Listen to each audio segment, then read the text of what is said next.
তো হে বন্ধুরা, good morning সবাইকে, শুভ সকাল। আজকে সকাল সকাল একটা ভ্লগে তোমাদের সাথে আবার নিয়ে চলে এসেছি।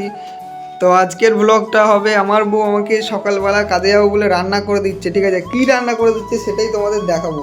তো আজকে আমার বউ আমাকে আলু পোস্ত রান্না করবে, ঠিক আছে। এই যে আলুগুলো ছোট ছোট করে কেটে রেখেছে, আর এদিকে কড়াইতে ডাল বানাচ্ছে, বুঝতে পারলে। আর এইদিকে কড়াইতে ভাত হচ্ছে।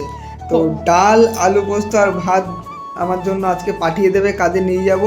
তো তার জন্য এদিকে আবার এই দেখো আলু পোস্তর জন্য লঙ্কা আর রসুন এইখানে মিক্সচারের মধ্যে দিয়ে দিয়েছে। আর এইখানে এই যে পোস্ত, ঠিক আছে। দেখাও পোস্তটা একবার দেখিয়ে দাও তো। এই যে খাঁটি পোস্ত আছে, ঠিক আছে। পোস্তটা মিক্সচারের মধ্যে দিয়ে মিক্সি করে নেবে, বুঝতে পারলে। এই যে মিক্সচারের মধ্যে দিয়ে দিল, মিক্সচারের মধ্যে দিয়ে এই পোস্তটা আর এই লঙ্কা রসুনগুলো সব মিক্স করতে হবে, ঠিক আছে। দেখো এই যে গ্রাইন্ডার মেশিনে লাইন দিচ্ছে, মিক্সচার না গ্রাইন্ডার যাই হোক কিছু একটা হবে, মিক্সিং তো হয়। এই যে মিক্সারে বসিয়ে দিল, ঠিক আছে। এবার মিক্সিং করে নেবে, পুরোটা মিক্সচারে মিক্সিং পুরো মিহি করে নেবে, ঠিক আছে। সেই লঙ্কা রসুন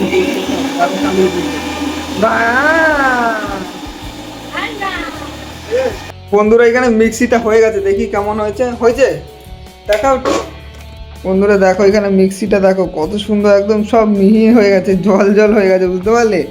পোস্তটা একদম মিহি হয়ে জল হয়ে গেছে, দেখো। তো ফার্স্ট অফ অল আমাদের কড়াইতে তেল চলে যাবে, বুঝতে পারলে। কাচ্চি ধানির সর্ষের তেল একদম, এই যে চলে গেল। ওই হবে একটা সালোনি কাচ্চি ধানি সর্ষের তেল, পরিমাণ মতন তেল দিয়ে দিল, বুঝতে পারলে। এই যে তেল দিয়ে দিচ্ছে পরিমাণ মতন। এরপর কালো জিরে দিয়ে দেবে একটু পরিমাণ মতন, দেখাও কালো জিরেটা। এই যে কালো জিরে দিয়ে দেবে পরিমাণ মতন, চলো জিরে দেবে সেই কালো একদম। এই যে কালো জিরে দিয়ে দিল কড়াইতে পরিমাণ মতন। আর নেক্সট কি দেবে? কই আলু, এই যে আলু, ঠিক আছে। আলু দিয়ে দেবে, আলুটা কালো জিরে দিয়ে ভেজে নেবে, বুঝতে পারলে। এই যে কড়াইতে দিয়ে দিচ্ছে আস্তে আস্তে করে, খুন্তি দিয়ে উঠিয়ে আদা দিয়ে দিয়ে এই যে ঢেলে দিল, ঠিক আছে। আলুটা দিয়ে দিল, এই আলুটা হালকা করে ভেজে নেবে, বুঝতে পারলে। তাহলেই তো টেস্ট হবে। এইবার এই যে নুন দিয়ে দিল পরিমাণ মতন উপর থেকে 1 চামচ, বুঝতে পারলে। হলদি দিয়ে দিচ্ছে, বুঝতে পারলে। কালারের জন্য একটু হলদি দিয়ে দিল পরিমাণ মতো উপর থেকে ছড়িয়ে, ভালো করে নাড়িয়ে ঝাড়িয়ে নিচ্ছে, বুঝতে পারলে। যেন এই হলদিটা একটু ভালো করে মিক্স হয়ে যায়, আলুগুলো হলুদ হলুদ কালার হয়ে যায়, বুঝতে পারলে। দেখো সব একদম হলদি নুন মাখিয়ে নিল, কালো জিরাটা এখানে আলুর সাথে মিশে যাচ্ছে, ঠিক আছে। হলুদ কালার চলে এসছে আলুটা, বুঝতে পারলে। দেখো ঠিক আছে, ভিডিওটা পুরো লাস্ট পর্যন্ত দেখতে থাকো, তাইলেই তোমরা রেসিপিটা আজকে জানতে পারবে। আমার বউয়ের খাস রেসিপি আলু পোস্ত রান্না। এই দেখো ঢাকনাটা খুলে দিয়েছে। এই বাবা, এখন এই জল কিন্তু এখনো কমেনি, বুঝলে তো। যে নদী ভেসেছে মানে ভেসেই গেছে, দেখেছো। এই দেখো আলু সিদ্ধ হয়েছে, দেখি কেটে কুটে যাচ্ছে নাকি। ও সিদ্ধ হয়ে গেছে, আলু সিদ্ধ হয়ে গেছে, চলো দেখো, বুঝতে পারলে। ওই দেখো আলুগুলো সিদ্ধ হয়েছে তো, ওই দেখো হেভি সিদ্ধ হয়ে গেছে আলুগুলো, বুঝতে পারলে। চলো এই জল দিয়ে ঢাকার কারণ একটাই, যে আলুটা সিদ্ধ করার জন্য, বুঝতে পারলে। আরও একটু ঢাকতে হবে, বাবা আরও একটু ঢাকতে হবে বলে। চলো আর একটু ঢেকুক, ততক্ষণ আমরা একটু মুখ টুক ধুয়ে আসি, চলো। বুঝতে দেখো জল নিয়ে আসছে আলুটাকে সিদ্ধ করার জন্য, একটু জল দিয়ে দেবে এখানে, বুঝতে পারলে। দেখো একটু জল দিয়ে দিল কড়াইতে, বুঝতে পারলে। এবার আলুটা সিদ্ধ হবে, আরও একটু জল লাগবে নাকি। তো চলো আরও একটু জল নিয়ে পরিমাণ মতন একটু জল দিয়ে সব ভাসিয়ে দিল কালো জিরেগুলো উপরে, বুঝতে পারলে। এত বন্যা হয়েছে যে কালো জিরে ভেসে যাচ্ছে। দেখো আলুগুলো সব ডুবে গেছে জলের মধ্যে, বুঝতে পারলে। জলে ডুবিয়ে দিয়েছে বন্যায় আলু সব। চলো এবার হয়তো আলুটাকে একটু ঢেকে সিদ্ধ দেবে, বুঝলো, মানে আলুটা ঢাকলে সিদ্ধ হবে। তো আলুটা ঢেকে দিল, অনেকক্ষণ বাদে আবার চেক করব। এবার হয়তো আলু পোস্ত প্রায় সিদ্ধ মিদ্ধ হয়ে গেছে।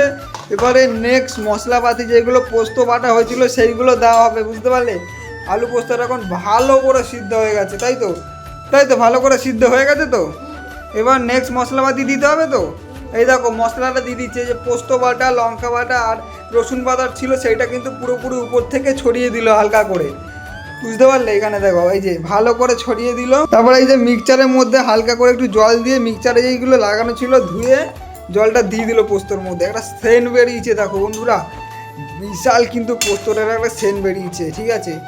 এবার দেখো এই যে পোস্তটা হচ্ছে, এবার একটু ভালো চারো করে ম্যারিনেট করে নিতে, বুঝতে পারলে? ভালো করে যে মশলাটা দিল, পোস্ত বাটাটা দিল, সেটা ম্যারিনেট করে নিল, ঠিক আছে? এরপরে পুরোপুরি ঝোল টানিয়ে মাখা মাখা করে পোস্ত, আলু পোস্ত হবে, তাই তো? কি হবে?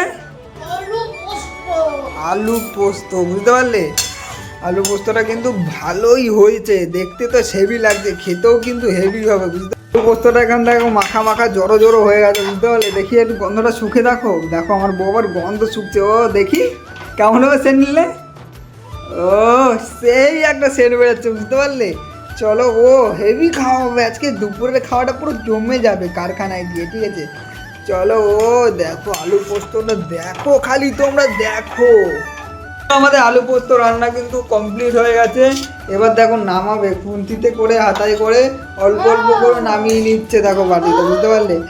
তো আর কি বলবো, আজকে তো আলু পোস্ত রান্নার রেসিপিটা ফুল দেখালাম। ভিডিওটা ভালো লাগলে অবশ্যই লাইক কমেন্ট শেয়ার করবে।